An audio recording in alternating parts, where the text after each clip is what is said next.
So, hi everyone. We have, about half of you all have joined. So, we'll just wait for some more time for everyone else to join in. So, give us like 2 minutes and then we can start.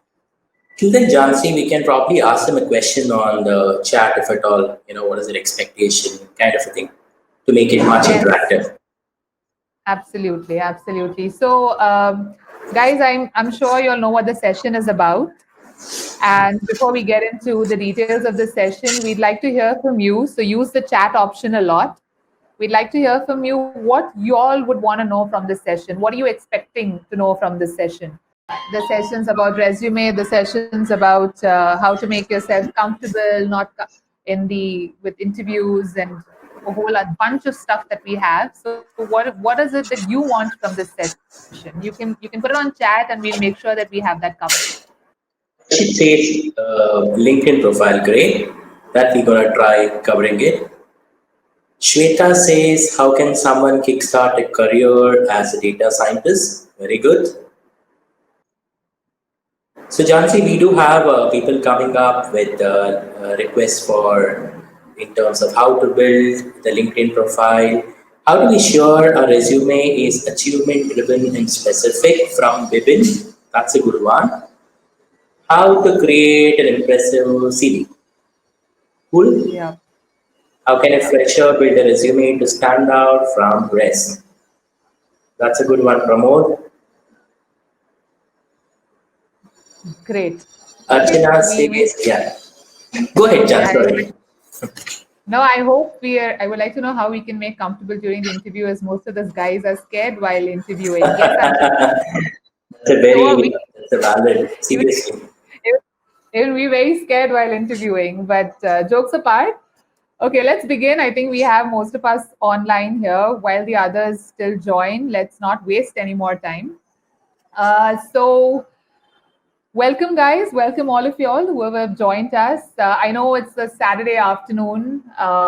You obviously have better things to do. But then there's Corona out there. So, not much options left. So, why not join this? And of course, we're going to try and make sure that we don't bore you, or at least we'll try not to. I also hope you're all staying safe, so that's really important. Um, the economy is definitely in a very trying time. The job markets are at a very, what do I say, volatile position right now. Some companies are hiring, some are not. Projects are going on, some projects are ramping up. It is going to stay this way for some more time. But then, you also have companies who are hiring. Anyone who is probably in the process of job hunting or switching to a new job, obviously, this is not a very exciting process to do. None of us enjoy doing that.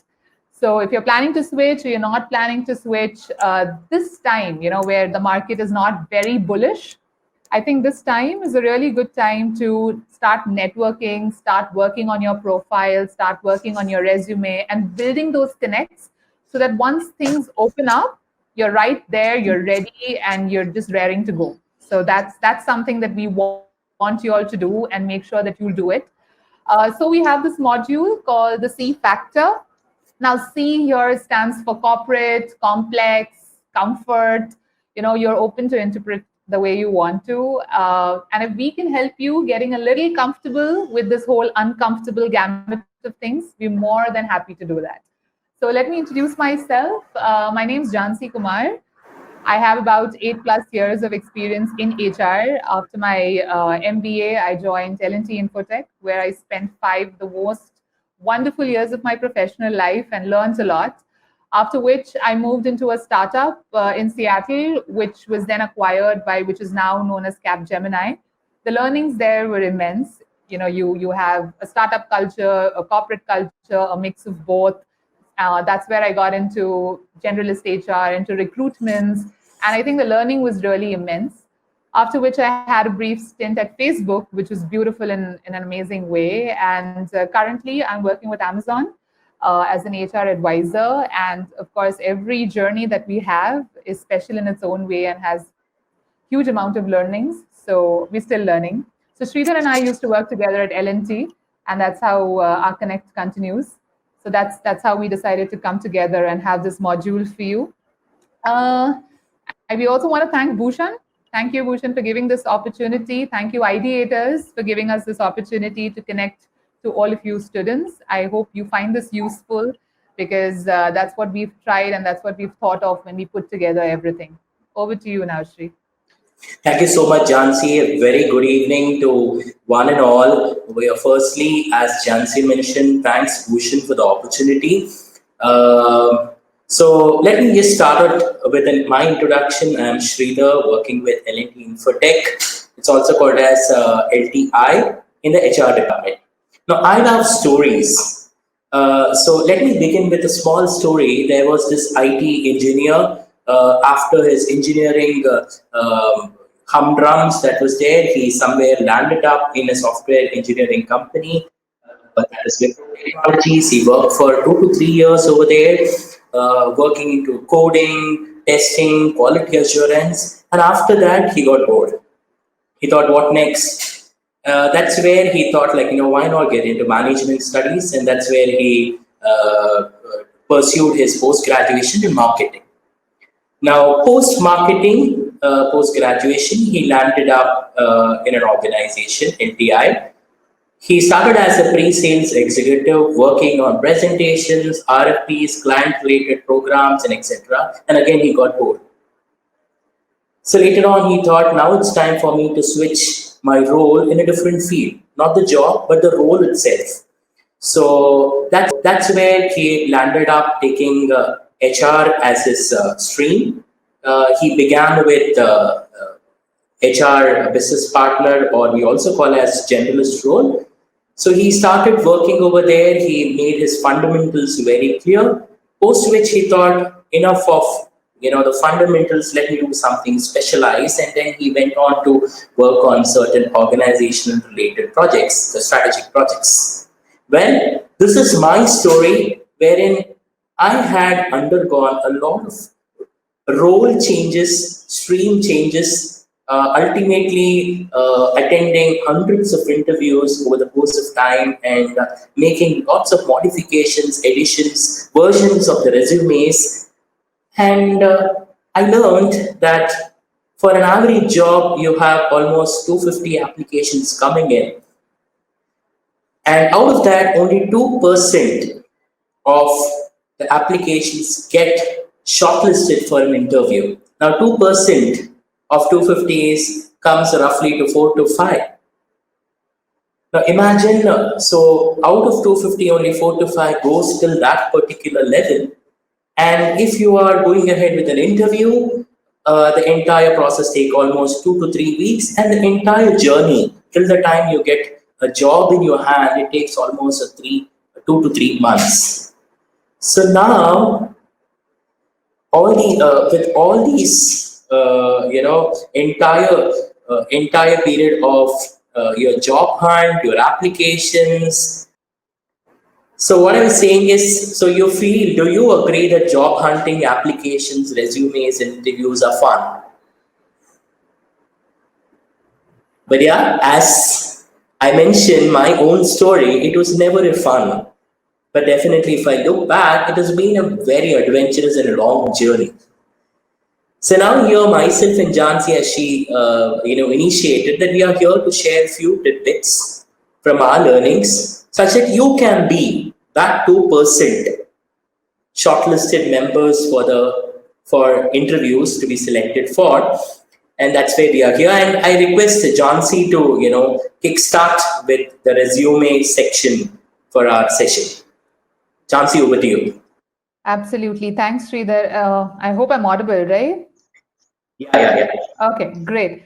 So I wish this session was live, but unfortunately it's not. But then the good part about it is now we can have people joining from all over the globe. I mean, I'm sure we don't have people from all over the globe, but at least different parts of India can connect via online. So that's really good. So without wasting much time, let's deep dive. We want this session to be as interactive as possible. So please use the chat function if you have doubts. We'll come to it towards the end if possible, because it's a little difficult to toggle between both. And any queries or anything, you can also keep it for later. We will answer that towards the end. Also, this is being recorded, so you may want to kind of, I don't know if you want to take quick notes, but then you would want to listen to the presentation also instead of just copying what's up the slides. So that's just what we had for you. So the first step, obviously, when you are applying for a job or anybody you approach for a job, everybody will tell you just one thing. That is, send me your CV, send me your resume. So that is your door opener. But did you know that a recruiter will take just a few seconds to scan through your resume when you're applying for a job? When it's on a job portal, when it's on any kind of job board that you're applying for a job, the resume is going to be scanned amongst multiple other resumes, and they're just going to take 6 seconds to scan through. So what can you do so that your resume is crisp, precise, to the point, informative, conveys the message, and does not say too much? So this is what we have here. The first one, of course, is career objective and summary.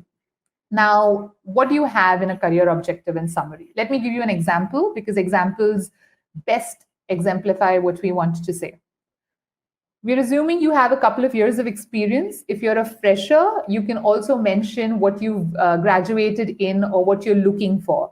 So these are the things that you must primarily cover in a career objective or a career summary. What are you? Here, we are a diligent support specialist. I'm an IT technology manager, an example two. What are your skills? I have about 5+ years of experience, 3+ years of experience, 8+ years of experience. You write that. And what are your skills? Cloud service agency. I know SaaS and cloud computing. If you're a data scientist, you write machine learning, deep learning. If you're a software engineer, you're going to write Java, C++. So you mention your skills and what are you looking for? You're looking for a similar position? Are you looking for another position? Why are you looking to get into a bigger company? Are you looking to enhance which particular skill? So how do you remember your career objective? 3 things. What are you currently? What are your skills? How many years of experience you have? And what are you looking for? Precise, not more than 3 sentences, like a very short paragraph. That's exactly what your summary or your objective should look like. Second, tailor the resume to the JD. I'll come to that in detail in the next slide. Quantify, always quantify. I've worked on many large projects. I've worked on many large assignments. I've worked on multiple projects for that matter. These words, large, multiple, many, these are very open to interpretation kind of words. Nobody's really going to get the exact number, right? So you need to make sure you're putting numbers in there while you're quantifying. Getting to the point. Your resume should be concise but informative. Your bullet points should not be more than 5 because they don't want to know everything on the resume. Leave some things for the interview also. So don't just bombard your resume with a whole bunch of stuff. Keep it really concise. And your cover email, people normally refer to this as cover letter. I don't think people write letters anymore. So an email, because obviously when you're sending across your resume, even to a friend, you normally write a good cover email and send it to him or her so that they can forward it to somebody else. So what should the cover email have? We'll have those details also. Now, when I said quantify, this is what I meant. Created a company culture initiative which improved employee satisfaction by 25%. Developed and implemented client service programs which expanded small to medium client base by 35%. Reduced defects by 18%. So you're putting numbers there. Web application accessed by 5 million users. If you've reduced defects, if you've your production code has run and done some, what is the result? What is the output of what you've done? That is what you need to put into numbers. Now here we have an example of a cover email. What will the subject be? The title of the position that you're looking. So what, like I was saying, so you put your skills, you talk about your experience in the second paragraph, very briefly, not more than 2 or 3 sentences. Then the third time, you're nudging the reader a little. You're telling the reader, go ahead, read my resume because I've done so and so and so and so. What are those so and so? Not more than 3 points. For example, my key strengths that would support my success for this position are my ability to form business problems, provide customized solutions, communicate results, build and lead high functional teams. Just 3, 4 pointers put there. If you're a software engineer, you will write, I've done so and so in terms of Java, I've done so and so in terms of any other skill that you're working on. I worked on high end projects, I worked for so and so customers. So you just mention 3 or 4 points there. And the last step in this email needs to be a call to action. Now, what's a call to action? What do you want the person who's reading this email to do? Do you want them to call you up? Do you want them to have an interview with you? Do you want them to speak to you? So you mention that. If it's for a job opening, you obviously will say that, I'm looking forward to speaking to you about the opportunity.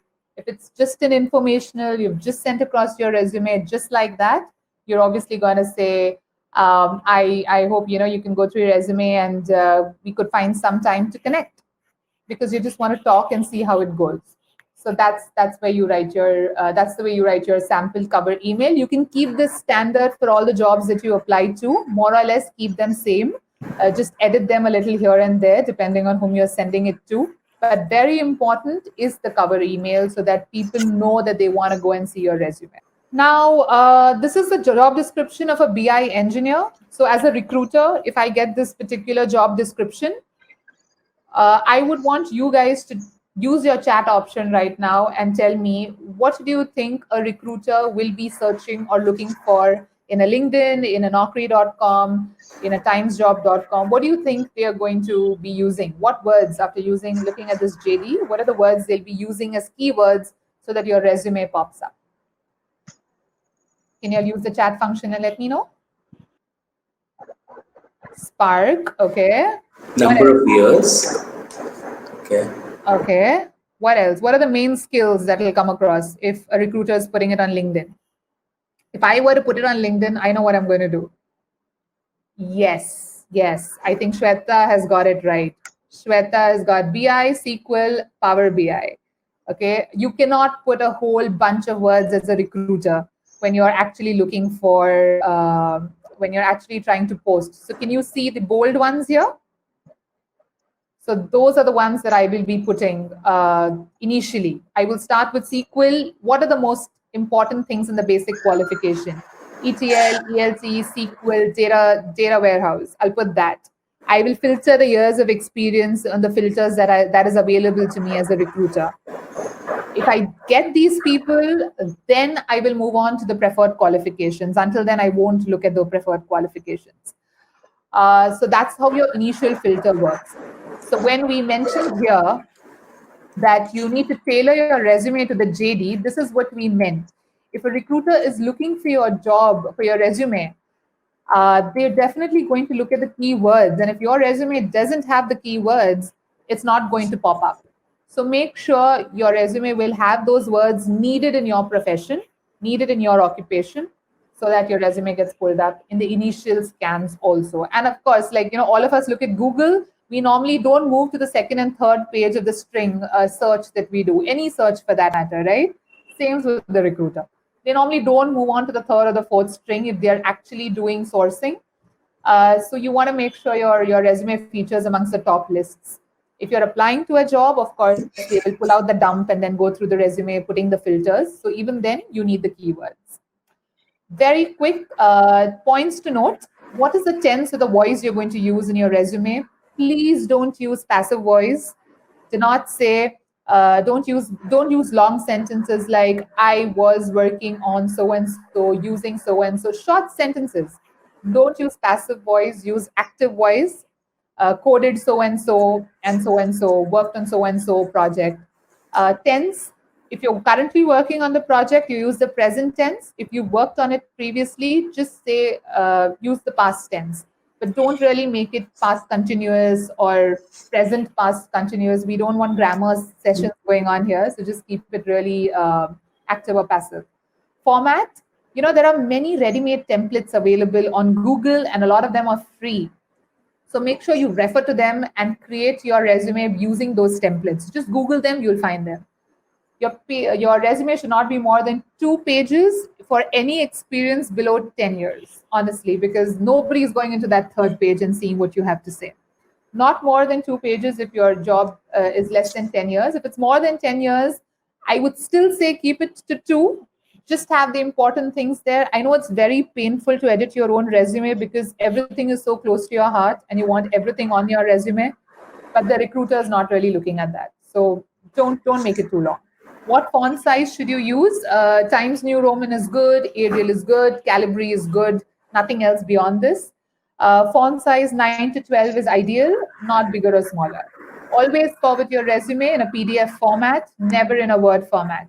How do you name your resume? Right, resume underscore your name, your second name, and you can write resume. So if I were to write my resume, I'd write Jansi underscore Kumar underscore resume. That's an ideal way, of course. You don't have nobody's going to reject you if you don't name your resume like that. But yeah, that's a good way to do that. Content, like we said, tweak it as per the job description. Use a professional email, personal email ID. What does that mean? Don't use like if funny names. Don't use cartoon characters like Scooby-Doo22 at gmail.com or something like that, or even your own name like Saurabh, Hail, whatever. I'm not thinking of names right now, but yeah, don't use such funky emails. Keep it professional, first name, last name, Gmail, or at the most a number or something if it's not available. Keep it simple there. Have links to your LinkedIn or your email ID. Good to have. It's like no one's going to reject your resume if you don't have these things. They're just good to have things. Filter your achievements. They don't have to know everything. Bigger ones are better. For that, what you can do an exercise is list all your achievements that you have. You yourself rank them in terms of 1 to 10 or 1 to 5. Only select the top 5 or the top 3, not more than that. If you have a gap in resume, do mention a line as to why is there a gap between the years. You need not write reference available on request because it's a very redundant phrase. Nobody really uses it right now. It's okay. Just drop that. Action words. Your resume should be filled with action words. I assembled, that's past tense active word. Assembled, installed, solved, coded, designed, devised, operated, streamlined, collaborated, engineered. Use words like these. They really get the resume out there. Avoid jargons. Now, what are your jargons? I'm a go-getter. I think out of the box. I'm a strategic thinker. Don't put words like that. From the examples, from the way you work, those things should come out. Those things should stand out. You don't need to go and tell them, I'm a go-getter. They'll be wondering how, right? So write the how part on the resume. They'll understand that you're a go-getter. So avoid these jargons. Good to use words that will show that you're a go-getter or a strategic thinker. I achieved so-and-so. I created so-and-so. I developed so-and-so. I established, improved, increased, decreased. Use these good to use words. They really get your resume to stand out. So this is a format. So listen up, guys. The format keeps changing. Okay, it's not that if you have this old format, your resume is going to be rejected. That's not true. But many people have adopted this new format, and it's a smart way to communicate. So why don't you use it? What do you have in this? Have a summary, have a very quick objective or summary as to what are you looking in the resume for, we've already discussed the 3 parts of what your career objective should be like. Personal information could be to the right or could be to the left, but in that section, like all of that together. Experience, you list it down, so with the years of this format is available on Google. Senior project manager, list down whatever you've done. 2-3 experiences, mention your education, mention your certifications. Decide, I don't think engineers really need to mention languages, so you can, unless it's a country specific job, so lose that. Skills, you can also list your skills accordingly, like coding so-and-so, data mining so-and-so, data visualization so-and-so, Python so-and-so. So use the graphical method to show how good or proficient you are with your skills. And like how they've done here, right? Software tools. You need not have this again. It's not needed. Just have your skills overall. And please don't mention your hobbies. Nobody is interested in knowing whether you're good at singing or dancing or reading. That's for you in your personal time, for a discussion in your interviews, not to be put on a resume, but do mention your activities. Have you volunteered somewhere? Have you worked in any extra out of the work kind of assignment? Are you doing something in your personal life which is like an ongoing activity? Are you running some campaign? Mention those things. Those are smart things to go on a resume, not that you like cooking and dancing and carom and TT. So just loosen that out. Yep. So that's what we had from the resume section. Over to you, Shri. Great. Thank you so much. Thanks, Jansi. And I'm sure now people would have the insights of passing the 6 second test. Now comes the marathon run, wherein, like, once you've prepared the resume, now you will start posting into Naukri, Monster, LinkedIn. And the best part is, like, you will call up your friends, cousins, dad, who will be working in some other organization in a very high position. And nobody knows what high position that actually is. Jokes apart, but the interesting fact is 80% of the job interviews get scheduled only because of these kind of uncles. I mean, the networking. The job search, as such to say, we have a lot of information that is available, but just to be very sure of what certain things and aspects that you need to look into while searching is what we are trying to cover. So now the very first thing is, very first mantra which I would suggest is the job description. Once you get the job description, first ask yourself, are you fit for the right job? Okay, what are the right skills required? Now, let me tell you, once you post in your resume, it goes to an application tracking system. After that, it goes to some recruiters. Now, these recruiters are the entry level executives who are just started their career. Okay, so it is always advised that your resumes should be made in a very simple language. Don't be the Shashi Tharoor of the world to put in big words. Make it very simple, such that even if these recruiters they read through, they will understand, okay, and then they can proceed to take it further to the next step. Now, the second question, when you read through the job description, also pick up some words which you can incorporate in your resume. That is very important. Such that, as I mentioned, these recruiters, they will try to find an equal match with the job description and your resume. So that is the point number 2. Third one is, of course, if you're applying for a company, say XYZ, you read through the company website, use the About This section, read about it. You have plenty of information available, be it in Wikipedia, Glassdoor reviews. Read about the size of the organization. Now, with a lot of startups coming up, you need to be very sure in terms of understanding how the startup is working. What is the organization size, how it is being doing from the past few years. So all these things you need to be very sure. Look about the location. If people are in Mumbai, say supposedly people are staying at say somewhere in say Matunga, that location, and they have got the job location somewhere in if I can say Goregaon or something, it is a tedious task to travel. While in Bangalore, if you are looking at if you are staying somewhere in the south of Bangalore and somewhere your location is mentioned as Whitefield, it is impossible. It is very difficult. So you need to look into all those things. Look into the work style. Are there any shifts that is there? Are you supposed to work on shifts? Ensure that these kind of things are looked into. Also looked into the employee policies. Employee policies, why I'm mentioning is in terms of work from home, in terms of flexible timings. These are all certain aspects you can look into, and preferably for the laterals, or rather to say the experienced employees, these kind of things also makes an important aspect. The second important point over here is resume is not a tattoo.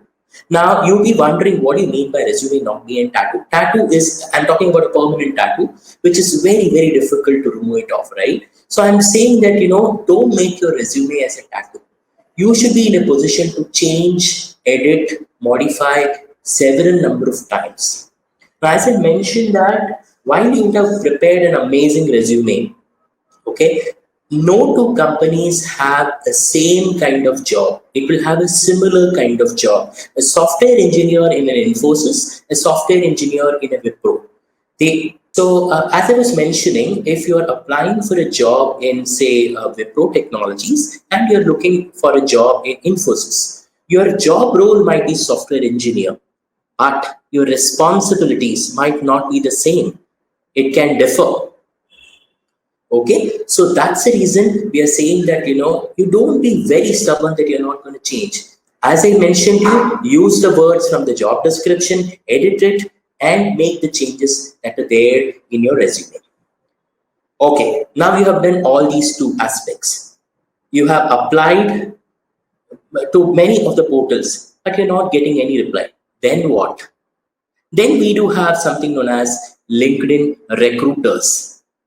Okay, so now it's a chance that with LinkedIn coming in, you can connect with people, drop in a message to them, make them a connection of yours, and then you can send across your resume. Now, one more question. Supposedly, over here we have Pooja. Now, Pooja is wanting to, if Jansi is a LinkedIn, is a recruiter on LinkedIn, and Pooja is a friend of Jansi. Now, if Pooja is writing back to Jansi stating, like the one example that is coming up, "Hi John, I'm looking for a job in BFS domain and sending you a request." Now, if you were Mr. John, or in case of Pooja, if it was Jansi, do you think in that case would you accept the request of Pooja? Nah, not really. Obviously not, because Pooja is just writing that I'm looking for a job in the BFS domain. Jansi might say that so what do I do? BFS domain, okay, go ahead. Why should I bother? So the better way of presenting is, say, if at all you look at the second example, it goes something like this. "Hi John, my name is Paul and I'm a recent graduate from so-and-so college. I came across your profile by looking for people with similar career specialization." Now you see, Mr. Paul, when he's writing, he's specifying the context in terms of, he's a recent grad. Okay. And then what he's saying that, he is of a similar career specialization. So supposedly John is also, so this means that, John is also BFS industry and Paul is also from the BFS industry. BFS is banking and finance sector. "I would like to connect with you because I'm hoping to expand my network and learn more about BFS industry." Now see, John will think that, okay, this guy is wanting some kind of advice from me. So John will feel that, okay, fine. It is good that he wants to expand his network. He also wants some information from me. So why not connect? In the bargain, I might also get. So this is a good way of connecting with people. Be ready John, for something. You're not correct. doing anything. Correct. So Jansi actually brought out a very important point. Now it so happens that so many people, they keep sending across requests. So out of 10 requests, a person can just accept one request. Okay. So this is all done. So what next? So we do have some more methods. So we are going to the unconventional approach. We have something known as informational interviews. So supposedly I am a person who is wanting to apply for a job in, say, a company called Tech Mahindra. And I know, say, Komal Mahajan is a part of Tech Mahindra now. Okay, so what I will do is I'll go to the LinkedIn. I'll similarly send across message. I will try to, make friend of her, try to gather in much information about Tech Mahindra. Okay, and gradually I will try to get in contact with other Tech Mahindra people, other recruiters, and try to get in information. So what will happen is, say one fine day, Komal finds an opportunity in Tech Mahindra. She will directly contact, contact Jansi or me if I am approaching, stating that there is a job availability. If you want, you can set it. So these are informational interviews. You connect with people to get in information. In the bargain, you will get your job done. And the next one is you connect but don't bore. This is a very, very important point. Okay, so we have seen people, supposedly we have Rajshri Matre. Okay, if Rajshri is working in an organization and I am Sridhar who is wanting a job, I am getting in touch with Rajshri. And every single morning I keep pinging, saying, "Rajshri, is there an update? Is there an update? Is my resume reached to you? What is the status, etc." Rajshri will get so irritated. She will might she might get into blocking me. So you connect in a pleasing and enduring way, but never bore a person. That's very important. And the next important, but see, these are all very, very minor, simple points, but this makes a huge, huge, huge impact. And next one is the thank you. The thank you note always makes an important thing. Okay, anything and everything that you get, you ensure that you show your gratitude to them. Even if you're talking to Rajri in one fine day, I'm getting some information. You ensure that you thank them, you be connected, etc.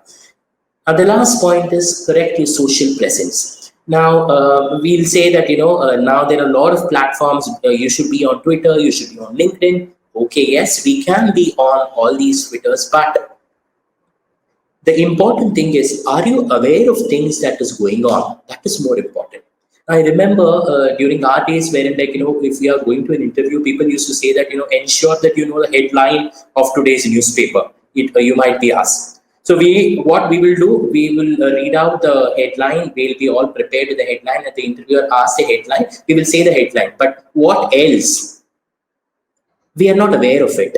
Okay, so it is not about whether you're knowing the headline or if it is not about you being in the social media, but it is about knowing the content, be aware of things. That is more important. So from the unconventional approach, these are the few things before you click the apply button to an organization. You ensure that all these things are taken care such that you can go ahead. Few example we do have. Jansi, if we can move to the next slide. Yeah. So I was talking, say, suppose for informational interviews. Again, these are few examples. If you want to connect, so over here, if you see the example number 1, it says I have been in XX organization now for 8 years. My experience is in Informatica skills in the insurance domain. I'm looking for a job and would be grateful if you help me in recommending at your organization. So it's very clear and precise stating that what do you want and how many years of experience. So the person will actually understand, okay, with what are you coming up into. Jansi, you would have to go to the PPT mode because people are unable to read the text. Oh, okay. Okay, got it. And next one is, hi Ramesh, I have recently moved to more career. So it happens, as I mentioned, my example, if I'm moving from marketing to HR, I'm moving careers, right? I'm moving the change, moving a complete stream. So over there, I'm writing back stating that, I have recently moved careers, looking for a relaunch my career in the data science field. I'd love the opportunity to not be the part of your network, but also get some advice. So again, you're making Ramesh feel that, okay, I am very good at data science and I am a very good person from whom advices can be shared across. So this is the method wherein you can create your connection and build your relationship. So these are just few examples. These are just a general prescription. It is not that to do this is the only way to do it. No, this is just a prescription. Okay, now I guess Jansi can take you through the next section of it. Great. Thank you, Sridhar. Thank you. That was wonderful. So like we mentioned in the beginning, guys, this is the time you can use this time for creating those networks, getting informationals. If there's somebody working, if you're interested in a company, there's somebody working in that particular field in that company. It's all very easy information to get on LinkedIn. Start asking for informationals. The hiring manager, senior managers there. So that way, you're building your network. Next, whenever they have an opportunity, you can connect. Some people are kind enough. They will give you that time, fix up a time, talk to them for an hour, ask them, hey, I'm interested in this company. I've just moved into data science, or I've just moved into this particular profession. What do you think I should be focusing on? What certifications will help? Have that conversation with them. And I'm sure they'd want to guide you, because everyone who's got experience would love to give back by mentoring. So please make use of that opportunity. Okay, now you've done everything that you need to build your network. Let's assume the beautiful day has come. You've got an interview call. How do you prepare for that interview? Like they said here, job interviews are like first dates. Good impression counts, awkwardness can occur, and of course, the outcome is unpredictable. So while it is unpredictable, let's see how we can bring some method to the whole madness. What you need to do, you need to practice art. And this art is a little different. You need to have an answer bank ready. So use this time to create that answer bank. Okay. A very smart interviewee will do this. When he walks into that interview room, and the first question in almost all interviews, 99% interviews, don't quote me on the stat, but 99% interviews will be, tell me something about yourself, about your background, right? So 99%, if this is going to be your question, if you are a smart interviewee, if you're a smart candidate, what you're going to do is your answer will lead the way to the interview. What you've said as your opening answer, the interviewer will have interest from that, pick up something from that, and ask you the next question. So that way you are leading the interview instead of being led. Common questions that are actually asked in all interviews, rocket science about it. Honestly, most of them are really, really very common questions, and we can share tools and tips for you from where you can get those. So create that answer bank already. 5 to 6 of your best will work for so many criterias, will work for so many of the questions. So make those. Sorry, rehearse. Don't memorize it. Don't memorize your answers. Rehearse. Practice. Some questions are so obvious. You should not be stuttering. You should not be muttering. You should not be wasting time thinking about what you're saying. Your best examples, all of that. Just rehearse them so that you're more fluent and confident when you're speaking that. And on the day of the interview, at least I like to do this, have the talk with yourself. I'm confident. I know what I'm going to say. So that just helps you calm your nerves and be in control of the interview. Honestly, it's just a very psychological thing, but it's a good to do thing. What are the different types of questions that you can be asked? One is a hypothetical question. So that's, of course, testing your logical ability and your decision making skills. Second is open ended questions like, again, tell me something about yourself, tell me a time you did so and so, tell me a time you worked on so and so project. And then the last one is behavioral. Behavioral would be give me an example of a time that you have displayed so and so. Tell me a time you've gone out of your way to do something for a stakeholder, to do something for a customer. So all of this are over and above your technical and coding interviews. Okay, so the technical thing is a done deal. You have to be really good at your technical things. If you're not good at technical thing, all of this will not really help. That is a given, that you've got to be really good at what you do, and then these things will help you crack that interview. Another very important thing, while you answer your questions at the interview, use the STAR method. Now, I'm not sure how many of you are aware of this, but this is a very common method which can be applied throughout industries, throughout organizations, throughout levels. A very tried and tested method of answering questions. And we'll tell you what that is. Get numerical, yes, but not too much, because while you're saying numbers are good, try and weave a story while you're talking about your experience. Like instead of saying generated 15 million, reduced, so don't make it all about the numbers. You can also use a little bit of words and stories like log 15 hours without injury to any team members by improving training programs, increasing work safety practices throughout the organization. So just while you're talking, make it a little about the story also. And at the end, please ask genuine questions. Don't by heart your question and go. It could be a question from the interview. It could be something about the role that you have a question about. It could be something about, something about the organization that you want to know. Don't ask very cliched questions, okay? And if you don't have a question to ask, don't ask. It's all right, but don't ask a very cliched question. What you can do instead is you can tell them, hey, I got really good clarity about the role from our interview. I've understood things about the organization also. At this point, I don't have any questions, but if I do, I hope I can always email my questions back to you. That's a smart way of doing it if you don't have a genuine question. Okay, this is the STAR format, assured, tried and formulated technique to answer your questions. Now, for example, since we said examples work best, can you tell me a time when you went above and beyond your expected duties to do something? Okay, that's a question that people will ask. What is S standing for? S stands for situation. What was the situation? I was part of a team working on this and this presentation. Give them the background. The weather was bad. My supervisor got caught in a snowstorm. I was unable to do something. It looked like we were going to have to cancel the meeting. What did I have to do? That's the task. I had to take up more responsibility. I volunteered to present. Action. Normally, action and task are overlapped, so it's okay to overlap that.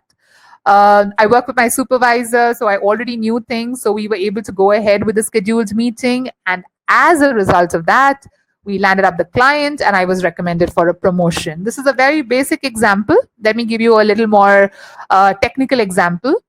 Tell me about a time you made a mistake, or tell me about one of your failures, or tell me a time that you regret something. So, this is like a senior data consultant. The situation was that he was working as a big data science data consultant for an enterprise for so and so operator. So, you give them a little background. The client was a big one for us. Just tell them how important that particular situation was. So, that's giving background about the situation. Task. What was the task? You missed the project deadline because you failed to manage the scope creep. That was really important. You misjudged the scope of the project. You said you would do it in X number of days, but it did not complete because you misjudged it. That was your mistake. You're owning up to it.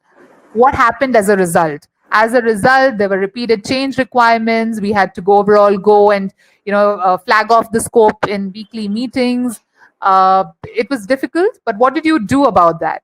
You went ahead, you created an updated project plan, you explained the deviation, you offered more. What did you offer instead? And as a result, what have been your learnings from that? I've learned to be more vocal and more strong about my opinions. Going forward, I commit myself only when I'm very sure of the scope of the project. When the client comes back with vague requirements, I go back and tell them that this will not work. So you've learned from your mistake, you've owned up from your mistake. So I hope this is clear, because this is very important, and this is like the crux of what we're trying to say. You need to know the situation, you need to give them the story, you need to tell them what was supposed to be done, what was done by you, tell them the action you've done. And last is, what was the result of that? As a result, the client was happy. As a result, we transitioned. As a result, we got X number of clients. Talk about a result. So that's the STAR method. And then, of course, our very famous question, our very, very common question asked in every interview. Tell me something about yourself. Now, I want you all to read this and tell me what's wrong with this. If you've paid attention to what we've said so far, you should be able to tell us what's wrong with this. I'm a self-starter. I am an individual contributor. I seek new challenges. I think out of the box. I'm a quick learner. I believe in learning from my mistakes. You're sounding very virtuous. I look at creative solutions, right? I'm sorry, I can't look at the chat option. Sridhar, is anyone writing? Not. Not yet. Okay. So maybe just in the interest of time, because we are losing out on that, all the jargons, all the buzzwords that we told you all not to use is typically involved in this. So you're saying that I am so, and I'm so, and I'm so. But how does the interviewer know you're all of that, right? So that's not a very good way to answer that. Here's another example. I'm using my own example. The interviewer has my resume in front of them. Still, I'm going ahead saying, my name is Jansi. I have 8 years of experience. I've worked for so-and-so companies. I worked as an HRBP. I've worked as a recruiter. I love challenges. I look forward to learning. I have 2 certifications. I'm from Mumbai, but now I'm in Bangalore. I have my free time. I love so-and-so. See, I'm telling them things that are already in my resume. Why would they ask me this question if it's already in my resume? This is another option. So tell me something about yourself. Sure. I'm an HR professional. As an HR professional, I've had the opportunity to work for some wonderful organizations which have helped me gain more exposure in the HR domain, mainly in business partnering and consulting. I've been successful at launching some transformation projects which have impacted 5,000 plus employees. So I'm using numbers, helped increase engagement by 10%, using numbers again. I worked on 2 projects for improving communication recently. Talk about your recent experience. That works best. Recently, I worked on 2 projects for improving communication, realigning HR operation metrics. The result was reduction in defects by 25%, thereby saving 34,000 hours. My learnings from my course on people analytics have helped me. So I'm not telling them that I've done certification. I'm slowly sliding it in while I'm answering the question. When I'm not at work, so here is where your hobbies have to come, not on the resume. I'm either reading a fiction or I'm following latest trends in HR or I'm trying my culinary skills. I'm also part of community. So basically, we are telling them what is in the resume, but in a way that it comes across with numbers, with stories, and more engaging. You don't have to tell them everything. Stick to only what is important and preferably only what is recent. Now, something from the tech world. I've always been really interested in computers. I guess for the past 9 years, I've been a programmer, but my passion started out when I was a kid. Blah, blah, blah, blah, blah, blah, blah, blah, blah. That's all the recruiter is hearing. This is how I would have liked that answer to be. I really enjoy providing robust software solutions. I've led a software engineering team of 10 programmers at so and so for 3 years. Our proudest moment was in 2018 when we won an award. Before that, I worked as a software engineer at so and so. I slashed security breaches by 70%, winning so and so. It gives me a great run. It's been a great run, but I'm chafing a bit to sink my teeth in the DevOps team. So, you can make it a mix of what you've done, what was your best achievement recently, then go to the next one, and then talk about what you're looking at doing, or why are you giving this interview? Why are you looking at this opportunity? I'm looking for so and so. So that way you've covered it in terms of tell me something about yourself. I hope this has been helpful. I hope this has been clear. What are the common mistakes? Answer to the question, what is your weakness? There was a time, at least when I was studying, people were telling, oh, as a weakness, use a strong point and then use it as a weakness. Say I'm a perfectionist, but it's really difficult to be perfect all the time. I'm a micromanager and stuff. Don't use such things. Don't use words. Be honest, be authentic, because the person who's hearing you also knows what you're talking about. He can see through you. She can see through you when you're trying to fake it, basically. Talk about a weakness that you genuinely have. Like, I had time management problems. I was not great with numbers. My coding had so and so errors. But also talk about how you've improved on that. So I've consciously made an effort to make a priority list so that I can utilize my time more efficiently. I've joined this and so certification to improve my skills with so and so. So be genuine about that. Never say I have never failed. All of us have. It may be a tiny example, but use that. Have you had conflicts? Don't say I had a fight with my team member about who will work on a project and all. Use more mature examples. Never admitting to mistakes. Don't do that. Never bitch about your company, your boss, your teammate. Sound grateful at all points. Yes, you may hate them. Yes, you're really fed up of your manager, and that's why you want to look out for another job. But don't say that. Just say that I'm looking for new opportunities. Don't bitch about your current things. Show disinterest in your current work. Please don't show disinterest in your current work. So that the interviewer gets a sense that hey, this person's not interested in what he's doing now. He's not going to be interested in my work in the future. And don't give small, think big, think large. Don't just get involved in the nitty-gritties of things. So that's just common mistakes that people make. Yep, that's what we have in terms of interview prep. If you have questions, please feel free to chat that on. Yes, Sridhar. Great, Jhansi. That was a superb info that you shared. So somebody had mentioned need to know about LinkedIn. So we are here to give you some tidbits in the LinkedIn area as well. So everybody knows, just to set the context, that LinkedIn is a social platform for helping professionals network. It helps you build your personal brand. But you should also know that every second there are two new. Every second there are two new LinkedIn profiles coming up. So the question is, out of 350 million LinkedIn profiles, how do you make your profile stand out? Is a question. Okay, so according to me, I have 4 main pointers that will create the first impression. And the very first thing is the photograph. Now, you might say that, what big thing in this, adding a photograph. Yes, people would like to connect with people. People do not like to connect with faceless profiles. So that is more important. Mm-hmm. Okay, you need to ensure that you upload a photo which is not from which was shot in a wedding last night, or what you update on Instagram, etc. Go for a professional photograph. That is more important. It actually pulls out almost 9 times your connection request. So these are certain photographs, personal photographs, that kind of photographs you can do. It is quite sober with a good background, professionally, nice. So these kind of photographs you can use it.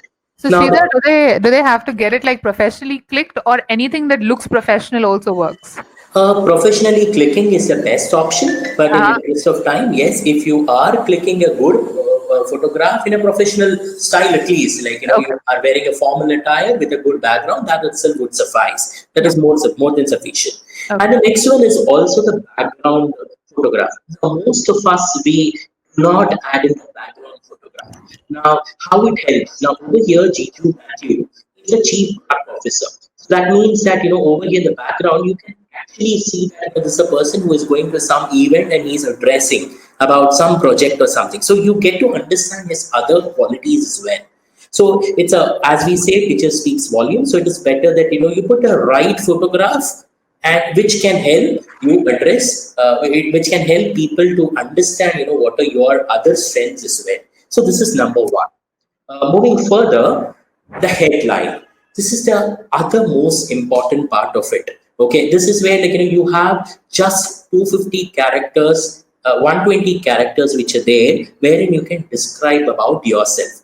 It is basically to pull on the attention of the viewers and help them entice readers to know what they want to know. Now over here, Shani Smith. Okay, she's an executive assistant and operations manager. So basically, she's putting out her profile. So this is the headline kind of a thing. Okay. Now over here, what I'm saying is your headline should actually capture, describe your expertise, put out the value proposition and what makes you stand out from, or differentiates from others. So that is more important. Like for example, over here we have something known as senior data scientist. It is the job title. In Python, this is the language that he knows, and deep learning. So the formula, if I were to give you for writing a headline, is job title, keyword, and a Zing. Now you might think, what is it? The job title is senior data scientist. Keywords in the areas of machine learning, Python, NLP, deep learning, okay, NLP, etc. These are all the keywords. Zing is something like, what are the other things that, stands you out? Like over here, it is like deep learning node, it's a complete geek. Okay. So that kind of a passion, everything you want to reveal. So this kind of a formula you can use. Job title, keyword, Zing. Over here, HR director, strategic business partner. So these are all the keywords, and then he's saying mountain biker. So this shows his adventurous, aspect of this guy. So these are all quick tips in terms of adding a headline. Okay, moving further, something known as the summary page. This is the most important part where like you draft your compelling story. Now, what is it basically? So basically, this is where you put in your story to describe the entire thing of yours, your entire corporate journey, entire USP that you have. You might definitely get confused with experience part of experience section. No, experience section should be only more of facts and what you have done. But over here, one step more. You can talk about your passions, your values, your strengths. So I have just put in a summary that should describe, and these are all the factors or parameters that you can use. So the first question, it can be like, why you should be, why you should be the part of it. What great thing. So describe about yourself, your skills, your passion, and follow it or complement it with your current role responsibilities that you have put in. Followed by it, you also give a gist of the past that you have worked on in terms of articulating what you have worked, what have you achieved, kind of a thing.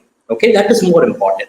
You can also definitely mention about the appreciations and awards that you have, achieved, because all these things, compliments of what you actually have. Now, you might be a person who is interested in a CSR activity, so you might definitely want to describe that you have been contributing. So all these aspects show that you are a person who cares for the society. So this aspect of your comes out. And the very next part is what after work. What after work basically is like, what are the other passions and interests that you have? You are definitely a data scientist, but you're also a person who gives TED Talks. You're also a person who is a Toastmaster. All these things you can add in over here. And rich media is something you definitely have a facility in LinkedIn wherein you can add in more of your videos in case you have conducted a workshop. So that you can add it. In case if you're a student or you have handled some tech fest or something, add in that. You would have a lot of photographs of there, add in those things. So these are all which helps you prepare a good summary of yourself. But ensure that you don't go write essays of only 2000 characters. So be smart enough to articulate everything in a way. Now one more important thing is every person on average just reads the initial 40 to 45 words. Okay, so you need to give importance and preference of how you start, what is the pitch that you come up with. Janti, if you can yeah, so I am going to give you a 6P formula. Okay, so these are the styles in which you can come up with your summary or the initial 40 words. Okay, now it is like the style of you putting your summary can be somewhere. It is like you are touching on the aspect of a purpose or a promise or a point of time. Let me show you some examples. Okay, now the first one, it goes something like I believe that education is powerful. Then I am committed to advancing the field of psychiatry and helping current psychiatrists. So this is the basic purpose. If you read through it properly, it sounds like with a purpose the person is writing his summary. The next one would be something like, I can grow your business by driving. I am a data explorer. I figure out and present. I have spent. So basically, it is a promise the person is giving out. So, you can put in your summary in this kind of styles. In any of the styles you can pick up, we leave it to you, such that it comes out really well. Some other examples would be like, if we can move further. So it is like, you have a lot of lists like passion catalyst, motivational agent, seasoned executor, a firm believer in delivering platinum, etc. So it's basically a list of whatever actions. So punctuated list is what we call them. Okay. The next one is, when I was a little, I wanted. So this is, as we say, storytelling.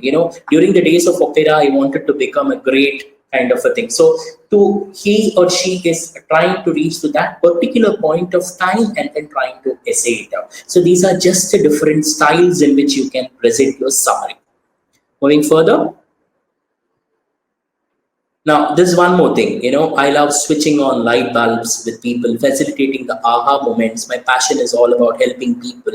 So this is a passion in which he's telling. He is passionate about helping people, teams, organizations, etc.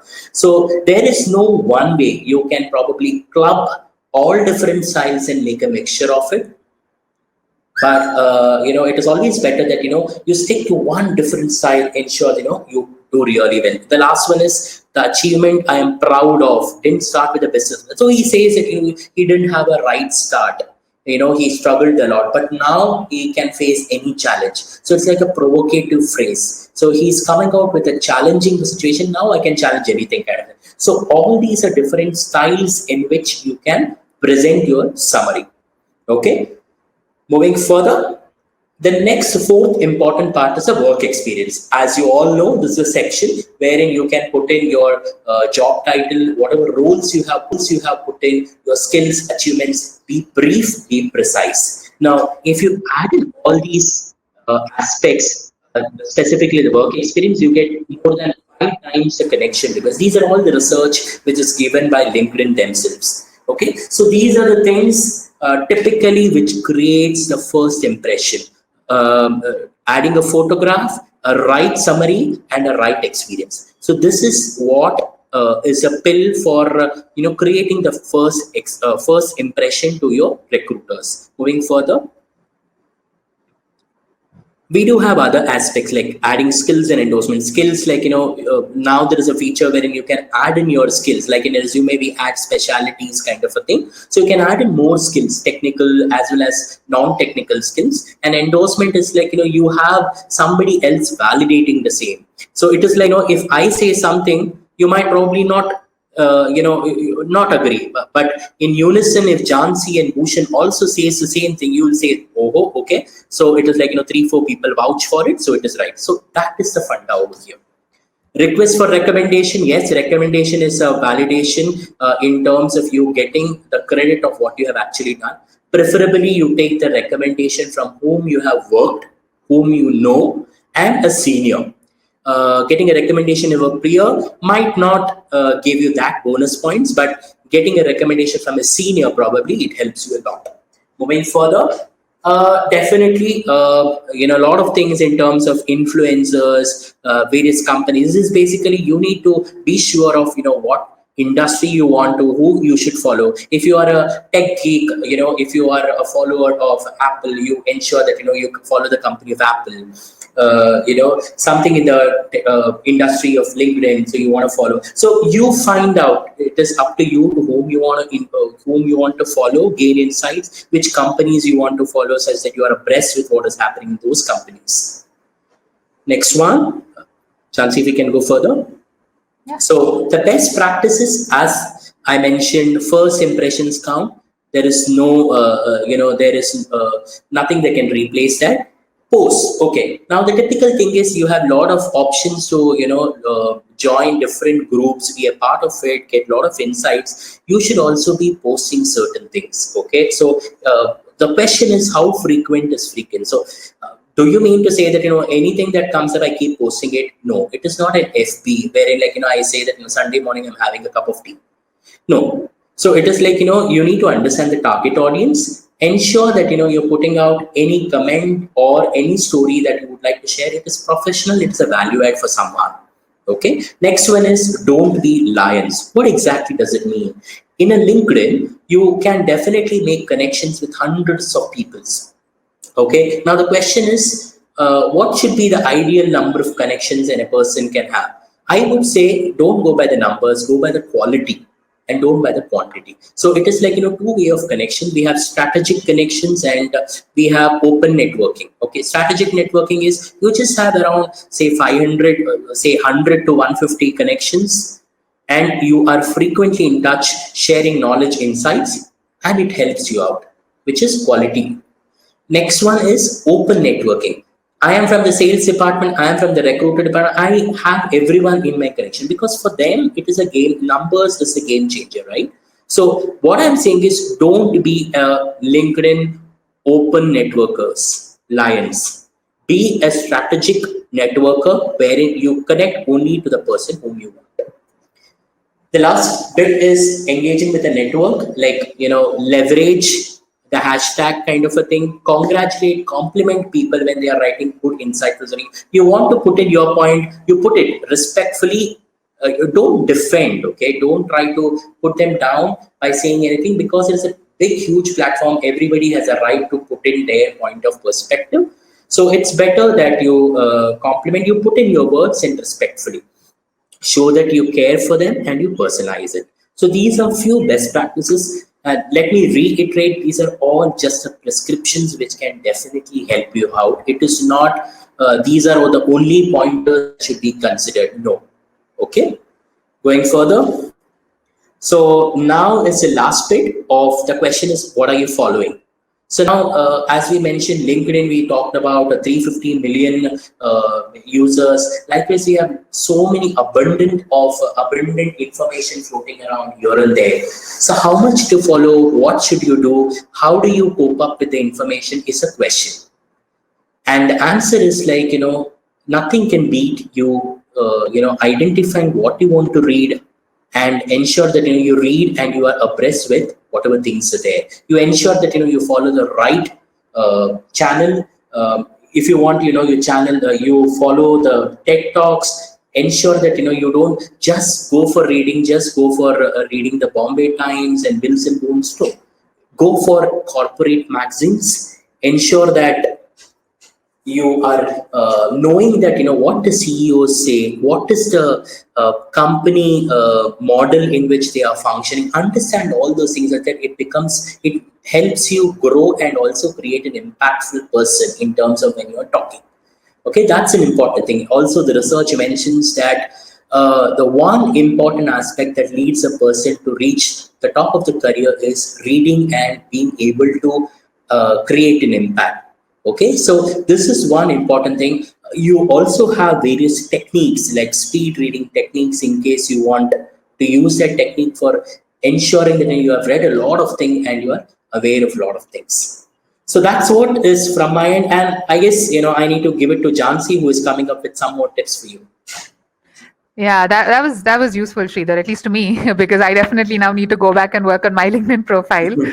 One other thing that I wanted to add, per se, is for jobs, unless they're very senior, maybe say a salesperson or some very senior positions, the recruiter may not go through the LinkedIn profile of a person. If you're like, say, a mid-level, junior level job, engineer, coder, project manager, it's not like the recruiter will only go through that when they get the resume. But if you have all of what Sridhar said on your LinkedIn, the chances of your profile being more complete and cropping up on that first page is higher. So that's another reason why you need to have a very fully loaded LinkedIn page, so that your search engine gets you on the top of that particular search string. Now, what to follow, right? There's so much happening. When we say read, like read books of your choice, yes. Some things fiction, history, economy, all of these things really, it has to appeal to people. And some of us, we don't find time to read.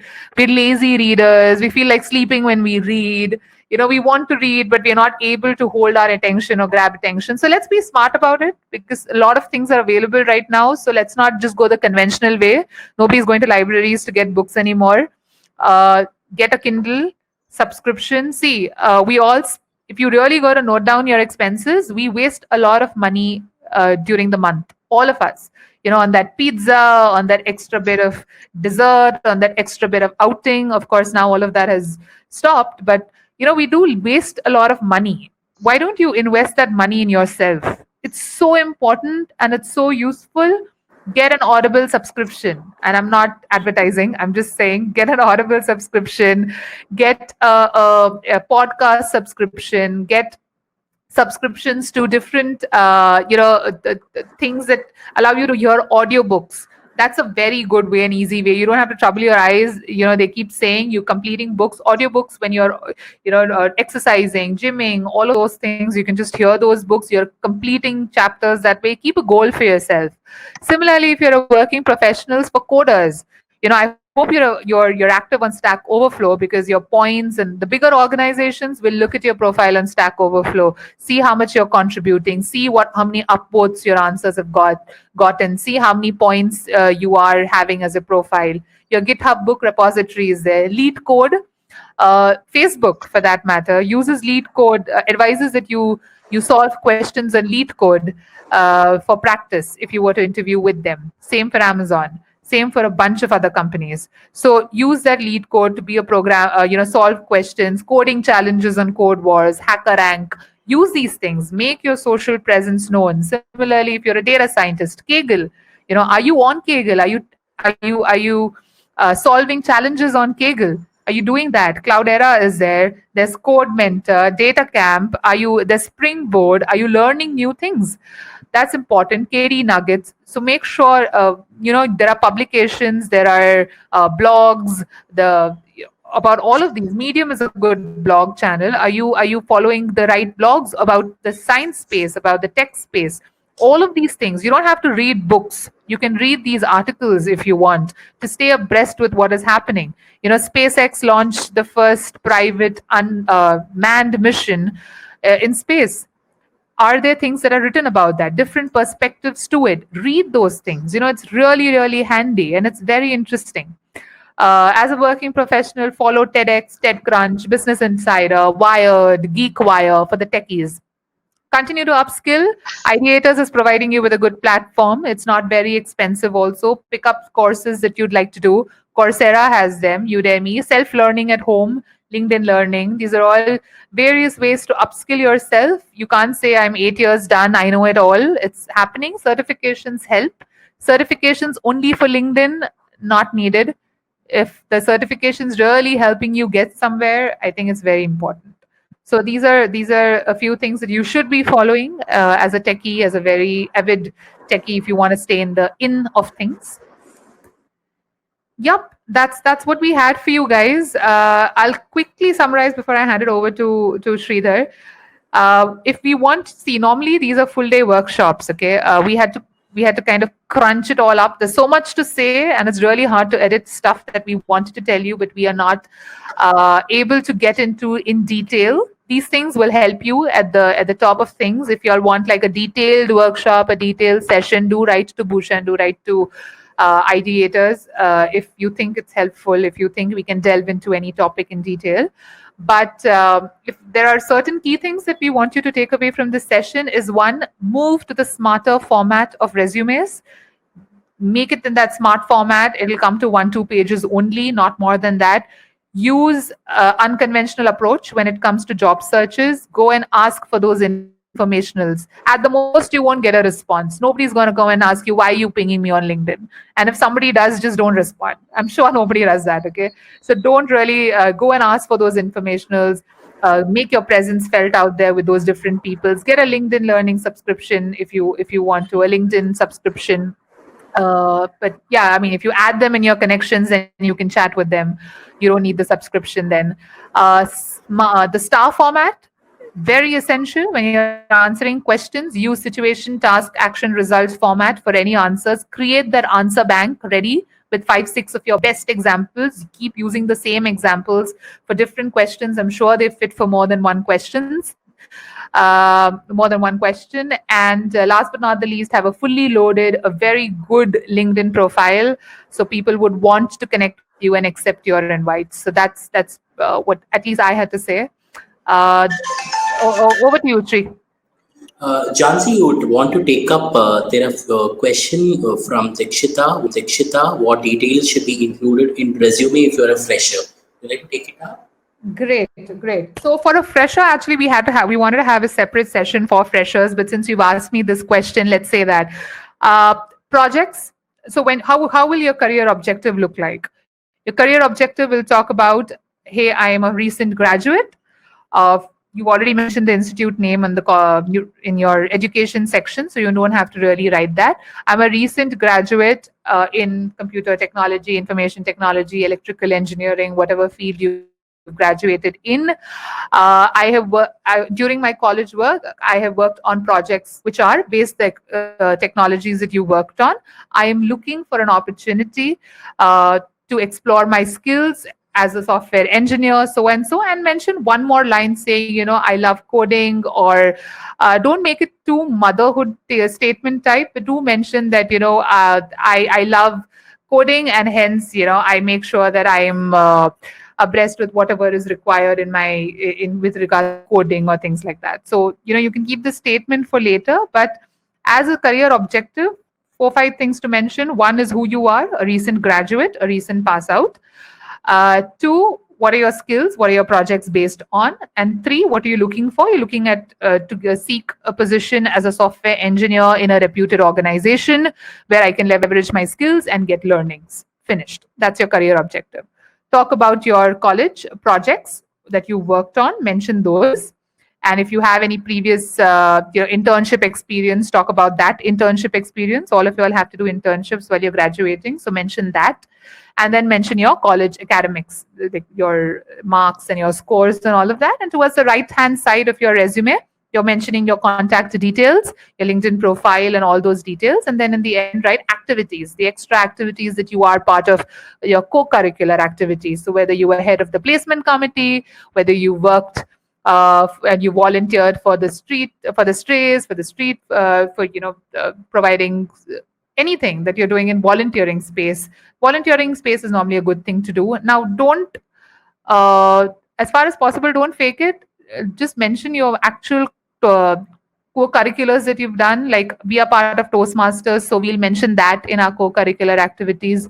So those are good things to do, add in your activities. So that's your one pager. For a fresher, it shouldn't really go beyond one page. So I hope I've answered your question.